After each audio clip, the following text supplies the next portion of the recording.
Jangan lupa tonton, subscribe, like, and share.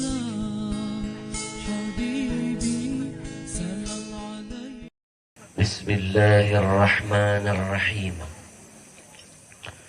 Assalamualaikum warahmatullahi wabarakatuh.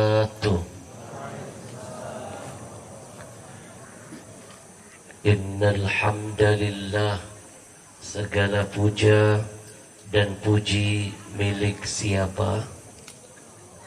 Belum kompak. Sekali lagi, segala puja dan puji milik siapa? Nggak usah melotot-melotot.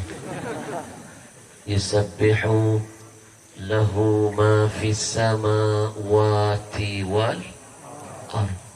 Ketahuilah semua apa yang sudah Allah ciptakan, yang ada di bumi, bahkan yang di langit, mereka selalu bertasbih memuji Allah. Kalau yang di langit saja tahu diri, mau bertasbih, mau memuji Allah, pertanyaan saya, apa enggak malu kita yang numpang di bumi, tapi malas betul bertasbih kepada Allah? Lihat pohon-pohon yang ada di sekeliling kita.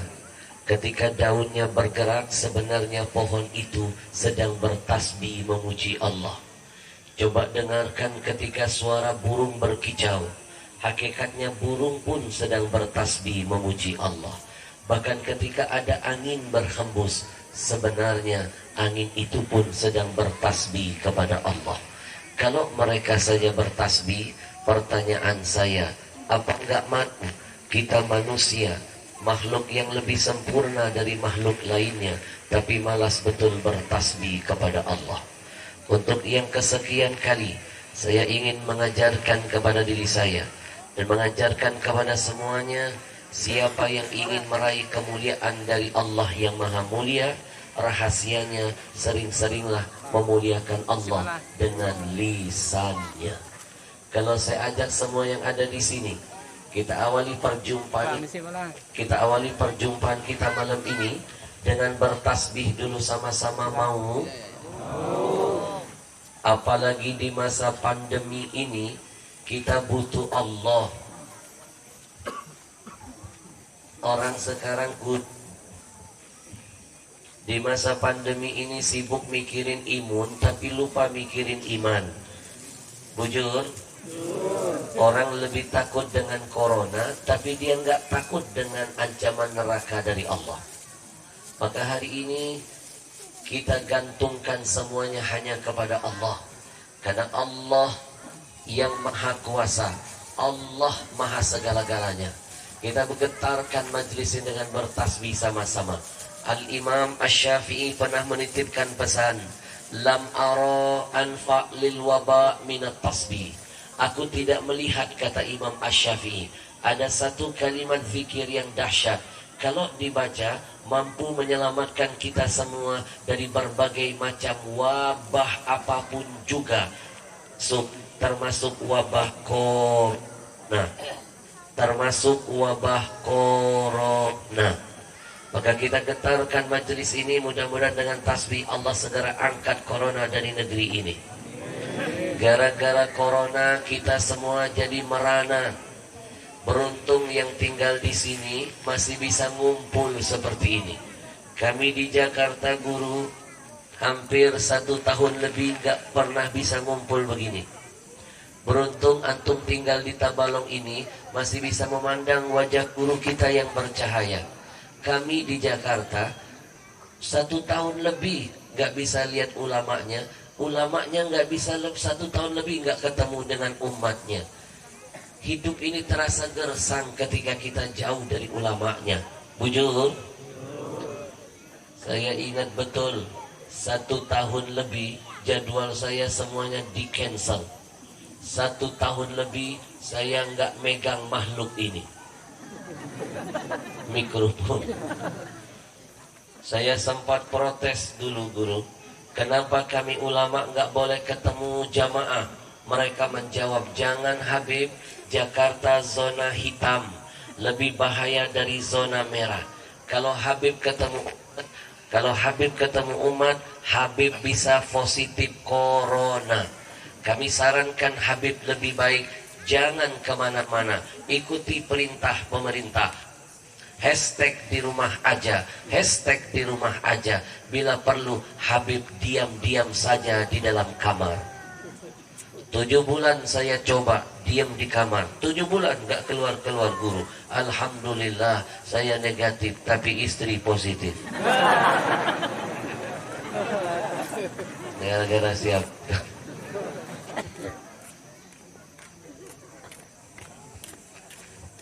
Mikrofon kedua.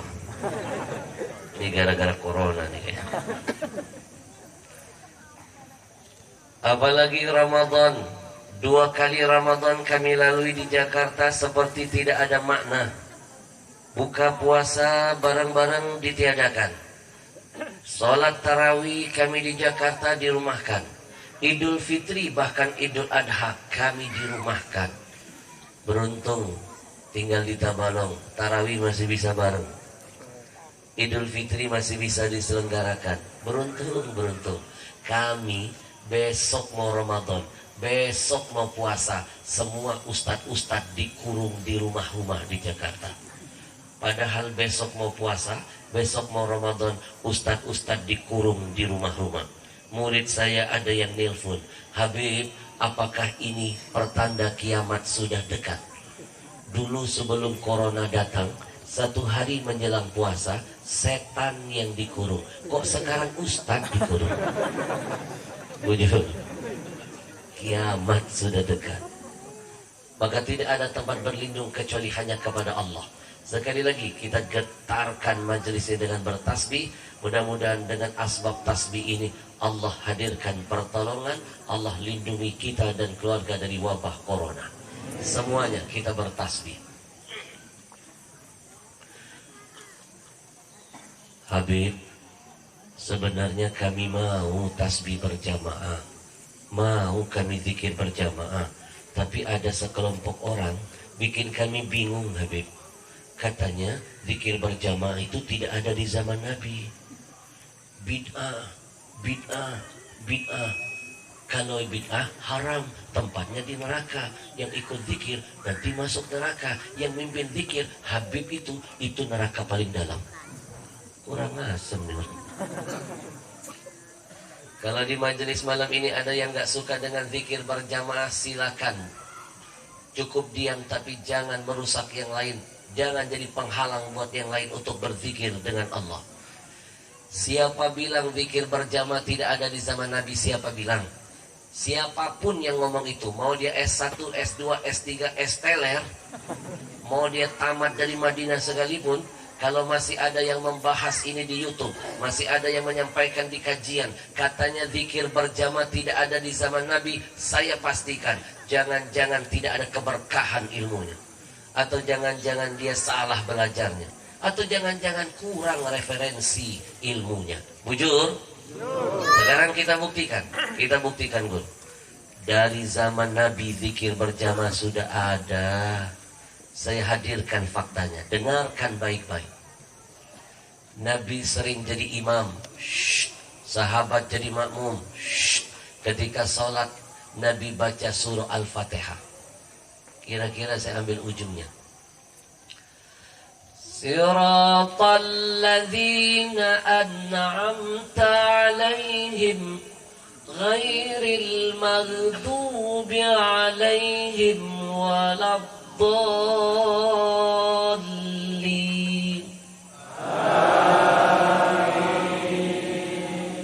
Bukankah amin itu zikir? Ada yang berani bilang di sini amin bukan zikir? Kalau ada yang berani itu bukan zikir, saya tambahkan dalil berikutnya. Ad-da'i wal mu'ammin syarikani fil ajar. Orang yang berdoa, kata Nabi, dan orang yang mengaminkan dua-duanya dapat pahala yang sama. Bukankah doa itu zikir? Orang kalau berdoa pasti dia ingat Allah. Yang berdoa dan yang mengaminkan pahalanya sama. Berarti sama-sama kategori zikir. Dari zaman Nabi, amin itu sudah disebut dan dijawab berjamaah. Siapa bilang zikir berjamaah tidak ada di zaman Nabi? Dasar Wahabi. Bujur. Habib dilawan.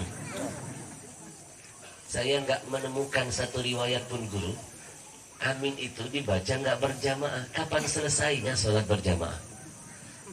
Jadi dari zaman Nabi jangan takut zikir berjamaah sudah pernah terjadi. Nggak cukup kita kasih satu dalil, kita tambah dalil kedua. Siapa bilang dari zaman Nabi tidak pernah ada zikir berjamaah? Saya hadirkan dalil. Nabi pernah mimpin umroh haji para sahabat. Dalam perjalanan haji, umroh, Nabi baca talbiyah. Bukankah talbiyah itu zikir? Betul? Dan itu dibaca Nabi berjamaah dengan para sahabat.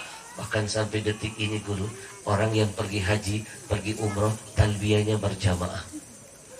Labbaik Allahumma labbaik. لبيك لا شريك لك لبيك إن الحمد والنعمة لك والملك لا شريك لك. Semuanya لبيك اللهم لبيك لبيك لا شريك لك لبيك إن الحمد والنعمة لك والملك لا شريك. Dari zaman Nabi talbiyah sudah diteriakan berjamaah. Jadi siapa bilang zikir berjamaah itu tidak ada di zaman Nabi? Bujur, bujur. Masih nggak paham? Kita kasih dua dalil, kita tambah dalil bonus. Bapak Ibu Nabi perang. Nah, Bapak Ibu Nabi sering mimpin perang. Perang lawan kafir, musuh-musuh Allah.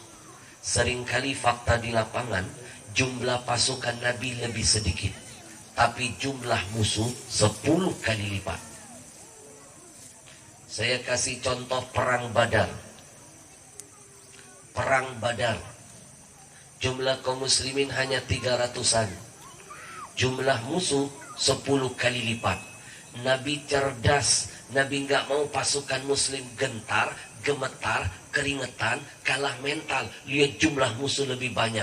Nabi punya strategi. Nabi bakar semangat jihad mereka dengan teriakan apa? Teriakan takbir dalam setiap perangnya. Bukankah takbir itu adalah zikir? Bujur. Ketika Nabi teriak takbir, semua para sahabat menjawab. Gemuruh takbir didengar oleh lawan.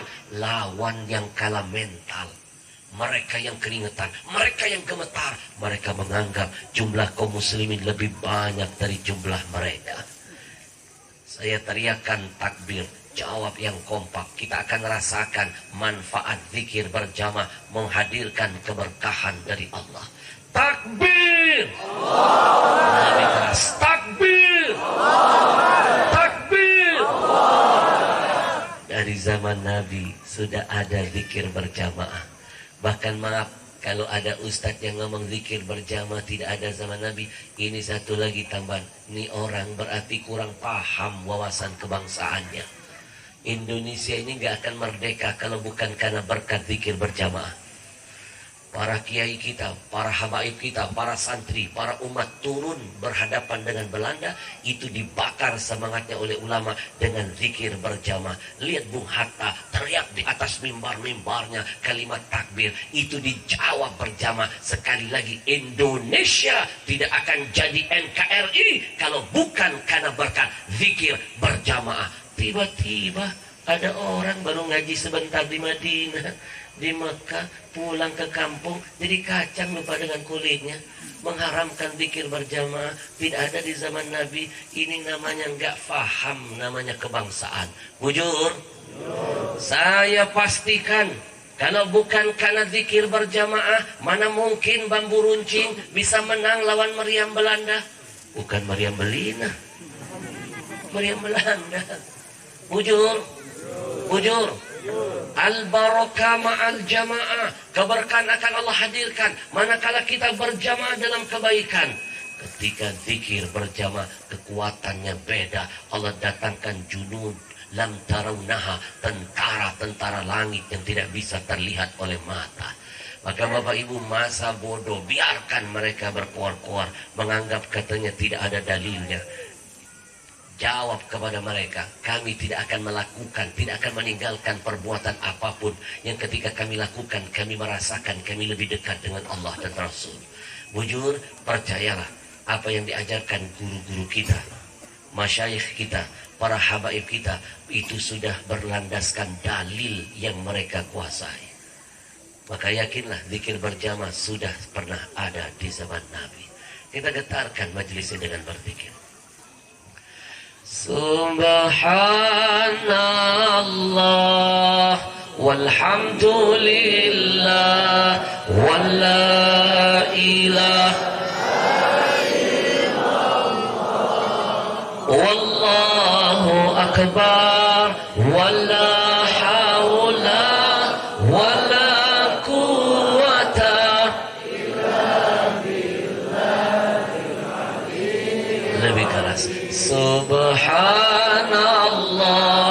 walhamdulillah wala ilaha illallah wallahu akbar wala haula wala quwwata illa billahil aliyyil azim.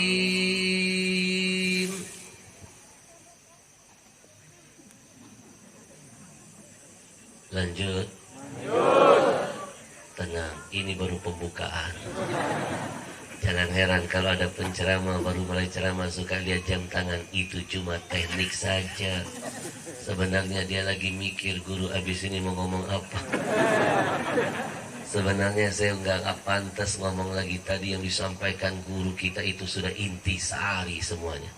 Mohon ridho, mohon izin guru, saya duduk di kursi bukan karena apa-apa. Saya punya penyakit. Tahun 2016 saya kecelakaan paling dahsyat dalam hidup saya. Pulang tabligh akbar dari Medan, naik mobil yang disiapkan panitia, ngebut di Patwal padahal. Mobil saya persis di belakang Fatwal. Ke dalam keadaan ngebut, menghindari ada motor, supir banting setir, mutar-mutar-mutar, hilang kendali, terbang. Nabrak rumah baru kosong. Hancur itu rumah. Untung penghuninya tidak ada. Padahal hari itu menurut penghuninya dia kepengen ngadain syukuran. Tiba-tiba dia nggak tenang, dia batalkan minggu depan. Coba bayangkan kalau dia bikin syukuran, keluarga yang jauh datang, berapa banyak korban yang hilang. Allah punya rencana lebih indah. Lebih baik nabrak rumah kosong, hancur, bisa dibangun, daripada nabrak motor, nyawa orang melayang belum tentu bisa digantikan. Asisten di samping kanan saya seorang Habib. Asisten saya, Habib Alwi Al-Idrus. Beliau menggantikan tempat duduk saya. Padahal dari pertama pergi, beliau sudah di belakang mobil ketiga dengan rombongan. Saya sendirian di mobil itu, biar nyaman istirahatnya. Tapi aneh, pada saat pulang, beliau telepon saya. Habib, berhenti dulu sebentar. Kenapa, Habib? Saya nggak tenang, biarkan saya menemani Habib. Jangan, kita kan disiapkan panitia, masing-masing satu mobil. Antum kan di belakang mobil saya. Nggak mau, Habib, pokoknya berhenti. Saya nemanin Habib. Saya pun berhenti. 2 jam sebelum kecelakaan, saya duduk di belakang supir. Saya buka jendela. Saya suruh Habib Alwi, noh di sana kosong, duduk yang di sana. Nggak pernahnya asisten nyuruh saya. Dia mana nunjuk, Habib yang di sana, saya di sini. Sejak kapan dia nyuruh? Saya dipaksa bergeser. Beliau ingin duduk di tempat saya. Akhirnya saya bergeser. Habib Alwi menggantikan tempat saya. Ternyata di tempat itulah yang paling parah, karena berputar nabrak hempasan pohon gede. Hancur tulang lehernya, remuk tulang rusuknya. 22 jam di ruang operasi. 20 hari dirawat di rumah sakit besar di Jakarta. Nyusun tulangnya itu 22 jam. Saya menunggu di luar. Keluar dokternya per berapa jam begini. Aduh Habib, hancur tulangnya. Kita nyusun pelan-pelan. Sekarang sembuh. Saya di sampingnya, luka luar, pecah kepala, bermandikan darah. Nah, sejak itu saya 2 tahun berusaha melawan lumpuh. 1 tahun pakai kursi roda, 1 tahun saya pakai tongkat. Semua dokter nyuruh saya operasi. Tapi semua dokter juga 50-50 mengatakan jangan Habib. Salah sedikit nanti operasi, kena saraf salah sedikit saja Habib lumpuh total. Sekarang keputusan di tangan Habib. Lalu saya pilih, saya tidak mau operasi. Saya akan cari semua pengobatan-pengobatan tradisional di Indonesia ini. Semua tempat mendengar ada yang jago beron pengobatan tradisional, saya datang. Bahkan tidak sedikit yang datang. Alhamdulillah, saya bisa berjalan kembali. Tapi setelah itu mohon maaf kalau sudah duduk terlalu lama lese. Tadi sudah ada tanda-tanda seperti jarum menusuk. Cucut. Lebih dari sekian puluh menit terasa. Kalau dipaksakan akibatnya 1 minggu saya harus istirahat total. Jadwal bisa berantakan. Nggak bisa pulang bisa. Makanya mohon izin, mohon maaf, bukan merepotkan panitia. Setiap tabligh akbar saya minta kursi, bukan ingin penghormatan yang berlebih. Maksudnya biar saya nggak kambuh. Takut kalau kambuh jadwal yang sudah dijadwalkan batal, kasihan jamaahnya. Bujur, maka mohon keridhaan guru. Dengan keikhlasan mohon maaf, tidak mengurangi rasa hormat dan cinta kepada antum. Hadirin yang dimuliakan Allah, salawat dan salam selalu kita hadiahkan buat Nabi kita Muhammad sallallahu, manusia yang paling mulia. Allah saja yang maha mulia yang memuliakannya. Manusia yang pantas dipuji karena Allah yang maha dipuja memujinya. Bapak Ibu, hadirkan di hadapan saya malam ini, hadirkan nama makhluk mana yang paling banyak disebut di seluruh negeri ini. Mau dia artis kah, mau dia presiden kah, mau dia orang kaya kah, mau dia terkenal kah, nama siapa yang lebih banyak disebut yang bisa menandingi nama Nabi Muhammad sallallahu. Ketika suara azan terdengar di seluruh dunia, nama Muhammadlah yang lebih banyak disebut. Ketika suara qomat diteriakan, nama Muhammadlah yang paling banyak disebut. Ketika dalam keadaan tahiyat, nama itu juga yang paling banyak disebut. Bahkan ketika seluruh dunia ini makhluk yang beriman kepada Muhammad, mereka berselawat, nama itulah yang paling banyak disebut. Dan ketika semua para malaikat pun berselawat, nama itulah yang paling banyak disebut.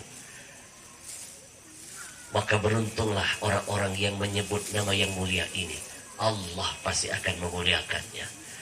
Innallaha wa malaikatahu yusalluna 'alan nabi ya ayyuhalladzina amanu sallu 'alaihi wa sallimu sallallahu ala Muhammad sallallahu alaihi wasallam sallallahu ala Muhammad sallallahu alaihi wasallam sallallahu ala Muhammad sallallahu alaihi sallallahu ala Muhammad sallallahu alaihi wasallam. Semua amalan ketika kita amalkan ada riaknya, ada sombongnya, amalan itu ditolak oleh Allah. Illa salah ala nabi, kecuali hanya salawat saja. Meskipun yang membaca salawat itu ada riaknya, ada sombongnya, amalan itu tidak ditolak Allah, tetap diterima dan ada ganjarannya. Kenapa sampai sehebat itu? Jawabannya ikraman lin nabi. Allah ingin menunjukkan kepada kita sampai segitunya Allah memuliakan dan mengkhususkan Nabi kita Muhammad sallallahu.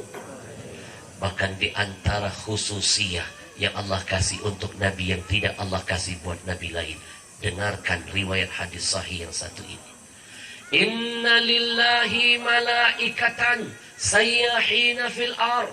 Kata Nabi, Allah menciptakan malaikat khusus. Tugasnya tugas khusus, keliling di muka bumi. Untuk apa? Mencari orang-orang yang mau menggerakkan bibirnya bersalawat kepada Nabi. Kalau malaikat itu melihat ada yang sedang bersalawat di muka bumi ini, kata Nabi, yuballighuni min ummati salam. Malaikat itulah yang membawa salawat kita, melaporkan kepada Nabi. Coba bayangkan, dengarkan, simpulkan. Ketika kita bersalawat hari ini, malaikat akan pergi menghadap Nabi seraya berkata, Ya Rasulullah, ada satu kampung namanya Tabalong. Betul. Lombang subur.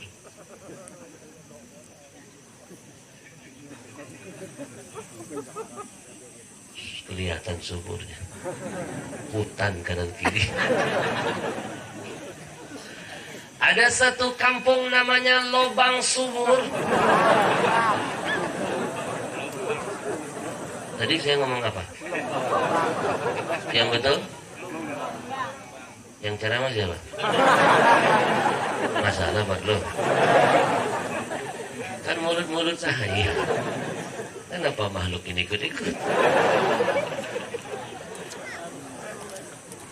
Ini orang baik, saya setuju dengan guru. Ini sahabat seorang baik. Ini makhluk langka gitu. Yang begini harus dimuseumkan. Saya titip pesan, jangan ditahlilkan sebelum waktunya.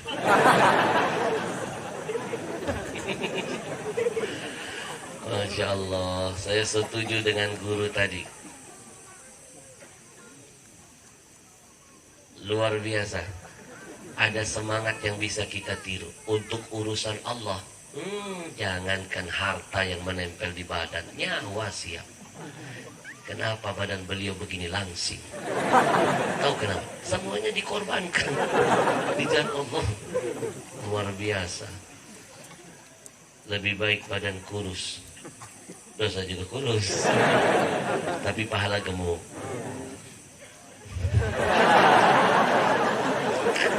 Asisten saya ini kalau foto berdua, perpaduan pasangan serasi antara yang langsing dan langsung. Ini kurus badannya, gendut pahalanya. Yang di sana gendut badannya, kurus insya Allah dosanya. Takbir.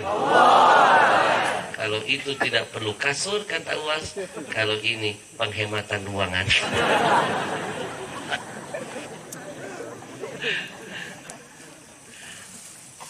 Bayangkan ketika kita bersalawat, malaikat lapor kepada Rasulullah. Lapor. Ya Rasul, ada satu kampung Lombang Subur. Hah? Betul? Puas sekarang, puas. Nyari-nyari kesalahan gue.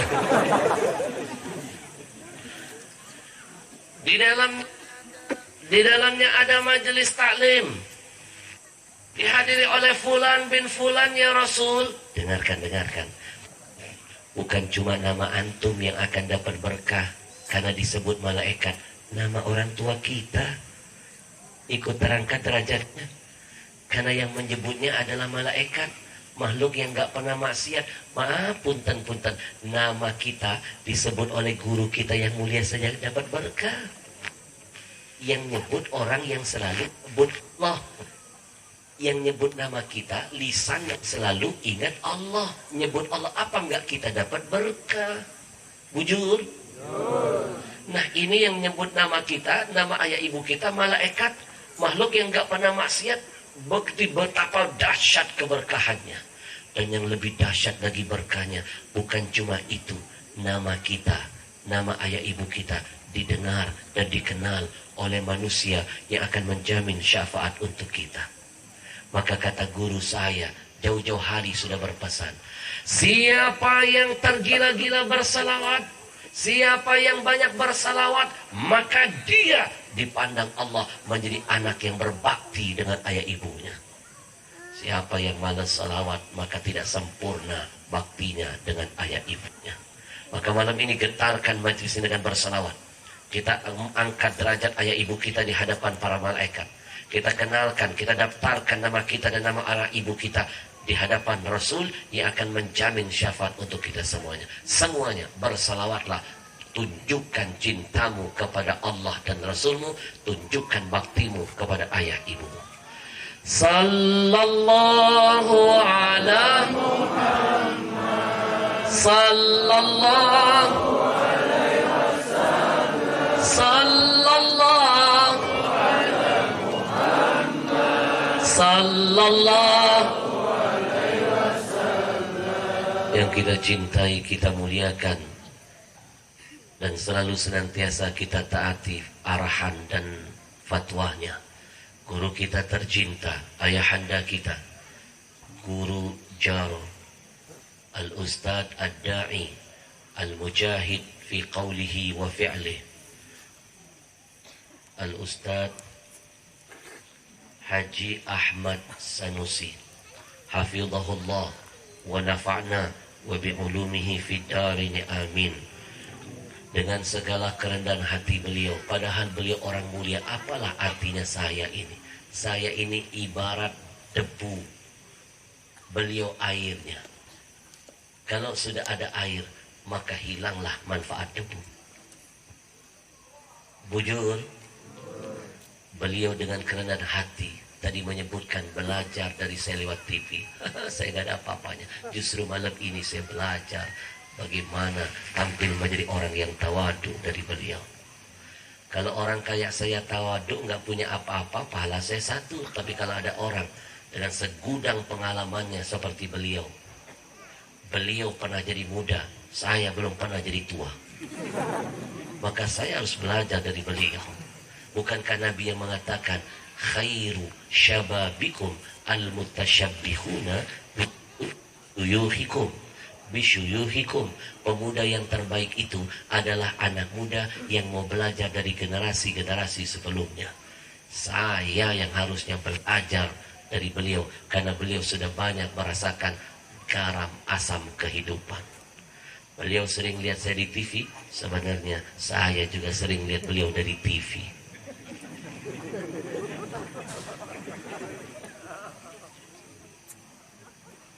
Guru non sewu sekarang umur berapa guru? 18 tahun. Beda tipis dengan saya. Beliau bukan bercanda, tapi sebenarnya ada pesan. Beliau mengajarkan kita, umur boleh tua, semangat harus muda. Tapi betul guru, kemarin saya baca riset, ilmuwan barat. Orang barat tuh paling senang menyelidiki. Ternyata ketika kita ditanya orang, umurmu berapa? Lalu kita sangat remeh. Aduh, saya sudah tua. Hati-hati, itu menurunkan imun, merusak sistem-sistem saraf. Membuat kita akhirnya jadi orang yang gak punya harapan. Dalam hasil riset diuji, kalau kita ditanya, berapa umurmu? Saya masih muda. Itu meningkatkan ada imun, ada saraf-saraf yang membuat sel darah mengalir dengan kencangnya. Itulah namanya sugesti. Maka saya langsung nyambung riset ilmuwan ini dengan ucapan guru saya bilang, mana ada manusia yang tua di dunia ini? Di dunia ini namanya manusia tidak ada yang tua. Saya bilang, guru, bukannya ada yang tua? Bukan, selama dia mati dia nggak tua. Itu yang paling tua, itu iblis, makhluk Allah. Sampai sekarang gak mati-mati. Bujur. Iblis itu gak mati-mati. Dialah makhluk Allah yang paling tua. Manusia tidak ada yang tua.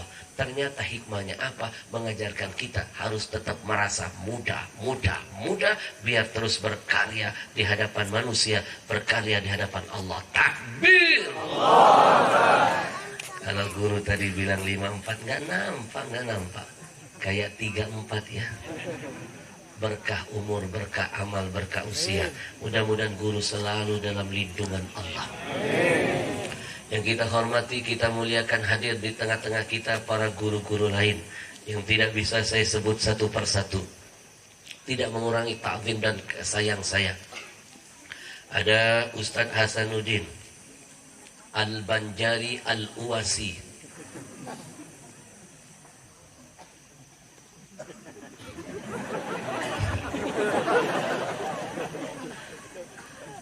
Saya nggak pernah lihat UAS cemberut.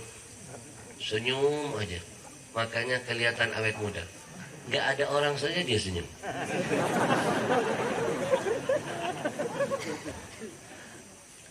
Hadir mobil khusus, izinkan saya menghantarkan penghormatan yang indah untuk guru kita Al-Hajj Ad-Da'i ilallah Al-Mujahid fi qawli wa fi'li akhina fillah Ahmad Mansur dan segenap guru-guru lain. Kita hantarkan doa yang indah untuk mereka semuanya. Semoga Allah sehatkan badannya, panjangkan umurnya, kuatkan imannya, dijaga semangat istiqamahnya, dikabulkan apa yang dicita-citakan dan diniatkannya, dijauhkan dari segala macam fitnah dunia.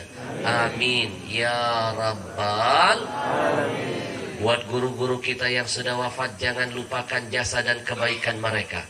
Setelah corona ini datang guru, 1000 lebih ulama satu persatu meninggalkan kita. Kalau wali kota, bupati, gubernur hari ini meninggal dunia, besok rebutan orang jadi penggantinya. Tapi kalau ini hari guru-guru kita, para ulama wafat 10 tahun, 20 tahun, 30 tahun ke depan, belum tentu ada yang bisa menggantikannya. Bujur. Yang terakhir saya kehilangan sahabat saya, Syekh Ali Jabir. Padahal ketika saya kena corona, beliaulah sahabat saya yang pertama yang berani nekat membesuk saya. Beliau dengan segala kecintaannya, beliau sanggup datang, padahal yang lain pada ketakutan. Nekat beliau. Saya lebih dulu kena corona daripada beliau. Bahkan sebenarnya saya lebih parah dari beliau guru. Saya kena corona tahun 2020. Saya alumni corona. Lulusan tahun kemarin. Tepat tanggal 17 Agustus tahun lalu saya kena corona. Makanya 17 Agustus yang kemarin saya haul corona. Haul corona. Saya sudah pada fase, sudah saya rasakan corona fase terakhir. Fase terakhir itu napasnya kayak ikan gitu. Ngomong satu huruf A, B, 1000 jarum menusuk. Sakitnya luar biasa. Bergerak sedikit 1000 jarum menusuk. Sakitnya luar biasa. Saya sudah nyabut oksigen, sudah pasrah, badan sudah biru semuanya. Sudah nulis wasiat kepada istri tercinta. Sudah menunggu ridho terakhir dari ayah ibu saya. Begitu ibu saya mengirimkan jawaban ridho dengan saya langsung bilang ke istri, saya siap berjumpa dengan Allah selama ayah ibu saya meridhoi saya. Saya yakin kepergian saya dalam ridhonya Allah. Karena orang tua ridho, Allah pasti ridho. Kunci sukses dunia akhirat kita sebenarnya dekat. Allah selipkan di antara bibir orang tua kita. Siapapun anak yang berhasil mendapatkan ridho yang keluar dari mulut ayah ibunya berkata, "Nak, aku ridho denganmu, aku ridho." Demi Allah, langit itu sedang terbuka, arasy itu lagi bergoncang, malaikat mengaminkan doamu, Allah pasti mengabulkan semua apa yang kau inginkan. Itulah makna tersirat ridhollah fi ridhol walidain, suhtullah fi suhtil walidain. Napas saya sudah seperti ikan yang keluar dari air, mengap-mengap, napasnya mengap-mengap. Saya perlu praktekkan. Seperti apa?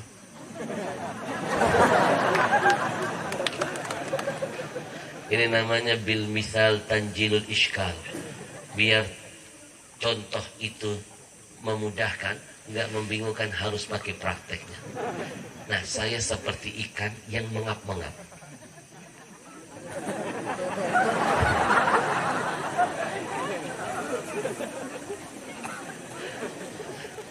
Ternyata guru, orang Kalsel dengan orang kampung saya Palembang ada kemiripan dari sisi bahasa.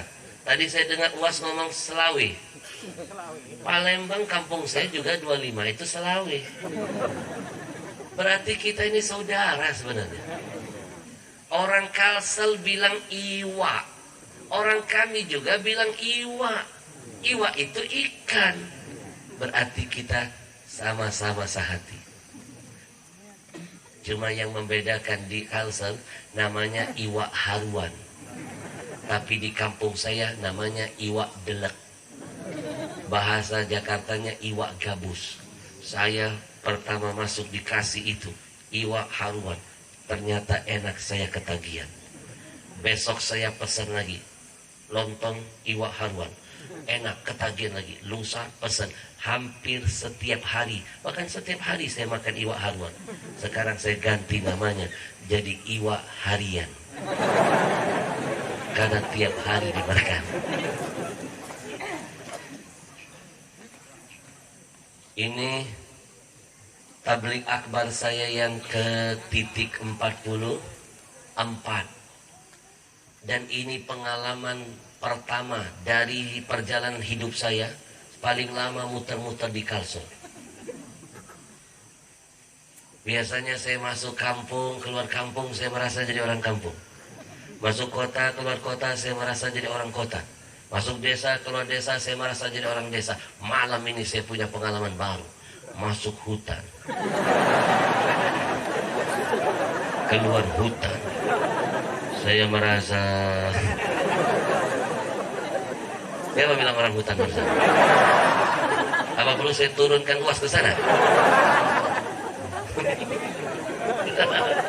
Enak aja orang hutan. Al-ujur bigadri tab. Tapi saya senang. Makin besar rintangan, ternyata makin besar ganjaran dari Allah. Saya nggak merasa jadi tamu guru malam ini. Enggak. Saya nggak merasa jadi tamu. Saya merasa seperti berada di kampung kelahiran saya sendiri. Saya nggak merasa jadi orang asing, tidak. Saya merasa malam ini seperti sedang melihat wajah-wajah saudara saya semuanya. Takbir! Sallallahu ala Muhammad. Sallallahu alaihi wasallam. Sallallahu ala Muhammad. Sallallahu alaihi wasallam. Saya juga ingin berterima kasih guru kepada yang sudah menjadi wasilah sponsor membawa saya safari dakwah di Kalsel ini. Siapa di belakangnya? Anak muda yang menamakan dirinya Komunitas Riau Indonesia Mengaji. Mereka yang membelikan tiket, mereka yang bayar hotel, mereka yang nanggung makan, mereka yang menyiapkan transportasi. Merekalah yang paling berjasa menghadirkan saya ke sini. Mereka berkolaborasi dengan Ustadz UAS. Panitia tidak diberikan keberatan dan syarat-syarat yang berat untuk bisa mendengar tausiah saya. Mereka lah yang berjasa. 60 titik nanti saya akan dibawa muter-muter di Kalsel. Dan ini pengalaman pertama paling lama saya di Kalsel. Biasanya nggak nyampe 2 hari. Selesai ceramah, kalau bisa langsung pulang. Pertama kali saya masuk Kalsel itu diundang Bupati Amuntai. Tahun 2006, bupati yang wafat ketika itu. Beliau pernah berkata, Habib, iya bang, Habib akan membuktikan Kalsel ini negeri yang berkah. Orang pasti akan jatuh cinta kalau sudah datang ke sini. Maksud abang, Habib kalau sudah minum air sungai Barito, lihat saja, Habib akan bolak-balik ke Kalsel ini. Besok saya tadinya nggak percaya kalimat itu. Saya pulang besok ke Jakarta. Betul, 1 minggu setelahnya saya diundang lagi ke Kalsel. Akhirnya mundar mandir. Dan sampai sekarang ini paling lama, hampir 1 bulan saya di Kalsel. Sekarang saya jadi mikir, nggak minum saja saya lama. Gimana minum Pak Bini? Ya? Bujur. Bapak Ibu, sudah seharusnya saya berterima kasih kepada Komunitas Riau Indonesia Mengaji. Sebab Islam mengajarkan lewat lisan Nabi. Man lam yashkurin nas lam yashkurillah. Siapa yang tidak pandai berterima kasih kepada manusia, dia tidak akan dianggap sebagai hamba yang pandai bersyukur atas semua nikmat-nikmatnya. Ternyata ciri-ciri orang bersyukur itu gampang melihatnya. Tengok lisannya, dengarkan lidahnya. Apakah dia sering mengucapkan kalimat terima kasih kepada siapapun yang sudah menjadi wasilah baginya mendapatkan kenikmatan dari Allah. Maka sebagai bentuk terima kasih, izinkan saya mengajak semua para jamaah. Kita akan melihat secara singkat video perjuangan Komunitas Riau Indonesia Mengaji Selama 1 tahun berdiri, mereka sudah berhasil menghadirkan para ulama ke pelosok-pelosok negeri ini dan mengajak umat untuk berwakaf, ngumpulin wakaf Quran dan dibagikan di tempat mengumpulkan. Dikumpulkan di Kalsel, dibagikan di Kalsel. Berkahnya buat warga Kalsel. Takbir! Allah. Baru 1 tahun mereka berdiri, 200.000 mushaf sudah ditebar. Baru 1 tahun 200.000. Sementara Raja Salman, orang nomor 1 di Saudi Arabia, yang katanya kekayaannya nggak ada serinya, tahun ini cuma sanggup bantu Quran buat Indonesia sebanyak 30.000 saja. Raja Salman loh. Raja Salman loh. Acil kenal Raja Salman?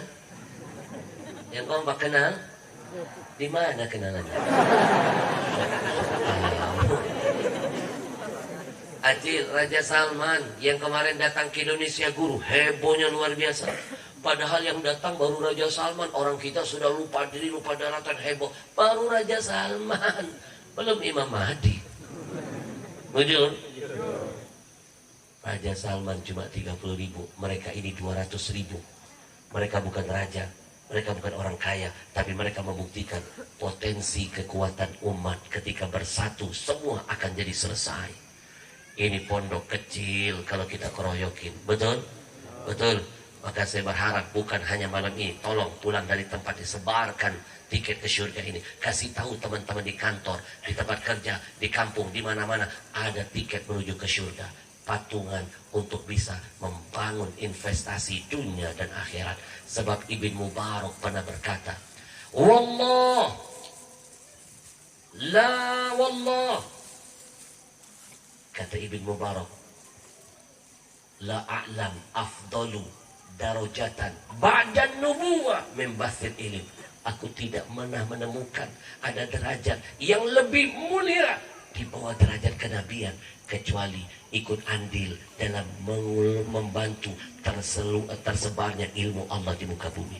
Siapapun yang ikut andil, nanam saham, bangun bangun sekolah, bangun pesantren, bangun majelis, bangun apapun yang membuat ilmu Allah tersebar, derajat dia lebih mulia di bawah derajat kenabian. Maka beruntung hari ini yang ikut lelang, ikut apapun, itu akan jadi saham akhirat nanti di hadapan Allah.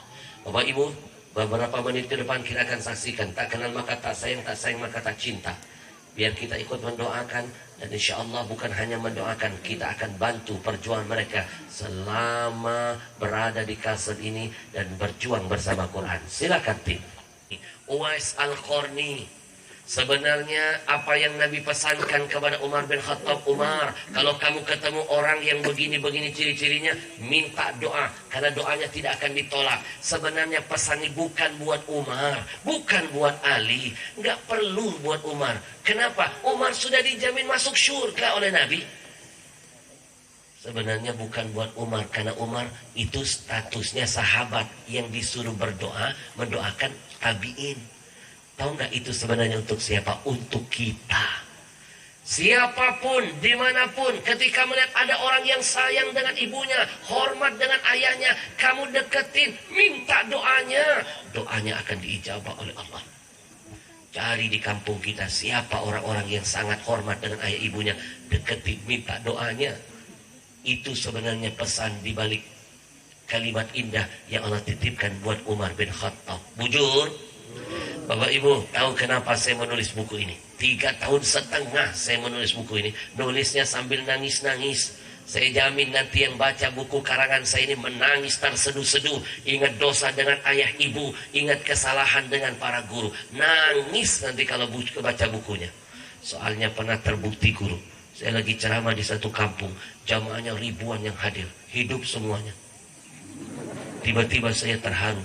Nampak preman diam-diam duduk dengerin ceramah saya. Rambutnya gondrong, badannya bertatu. Preman. Saya panggil preman itu ke depan. Saya hadiahkan buku karangan saya ini. Subhanallah, betapa berkah buku ini. Belum dia baca, baru dia pegang sedikit. Hatinya sudah kesetrum. Menangis preman itu. Menangis. Saya tanya dia, abang, kenapa abang menangis? Ternyata dia menangis karena nggak bisa baca. Buku ini sudah sukses guru, mega bestseller tembus. dalam waktu singkat, nggak pakai toko buku milik orang kafir, hanya lewat pengajian begini setiap harinya. Dan buku ini sudah saya angkat jadi film layar lebar dakwah pertama saya. Judul filmnya sama dengan judul bukunya. Kalau nonton film karya saya, buktikan nggak cukup bawa tisu nontonnya, bawa kanibu. Dan mohon doanya guru, ada 7 film dakwah lagi akan saya siapkan, insya Allah omeran berikutnya. Nanti makhluk ini akan masuk di film saya berikutnya. Sutradara saya bilang masih ada lowongan. Saya tanya jadi apa? Jenazah.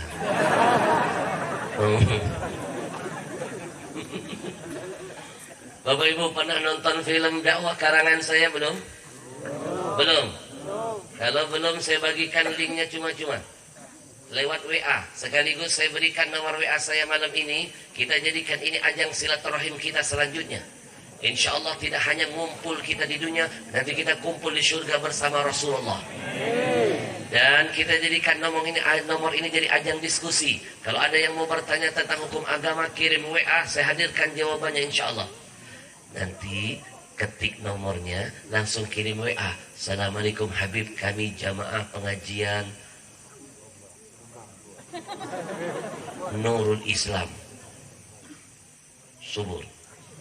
Cukup WA doang ya, no miss call, no video call. Karena sering kali guru, ketika mereka tahu nomor saya, jam 3 subuh, nenek-nenek ngajak video call.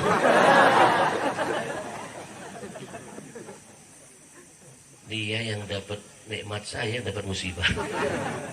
Catat nomornya 0853 2729 2729 0853 2729 2729 0853 2729 2729 lagi. Tulis WA sekarang biar cepat masuk grup. Saya jadikan grup bersama saya. Mau?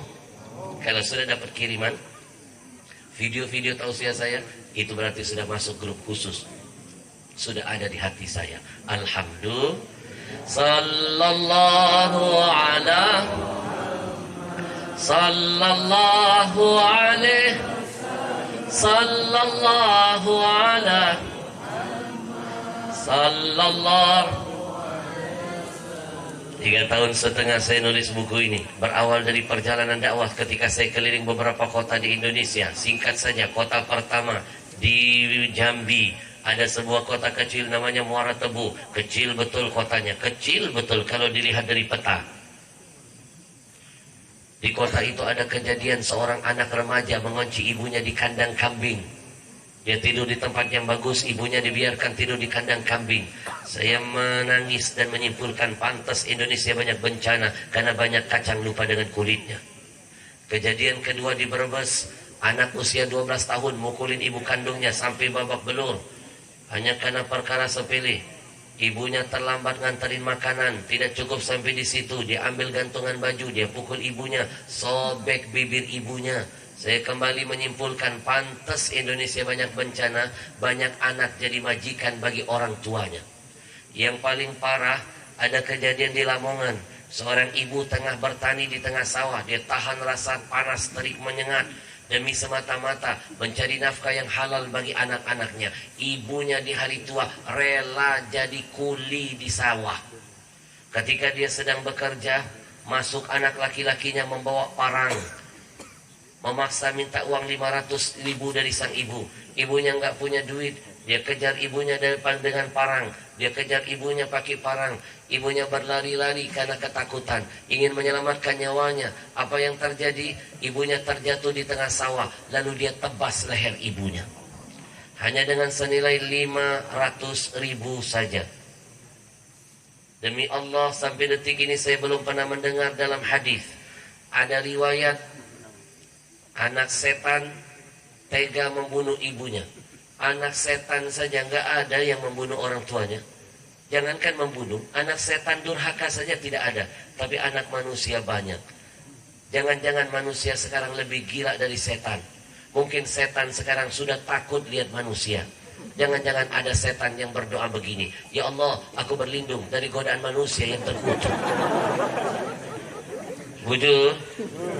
Itu sebabnya saya menulis buku ini. Saya kasih judul bukunya, Ada Syurga di Rumahmu.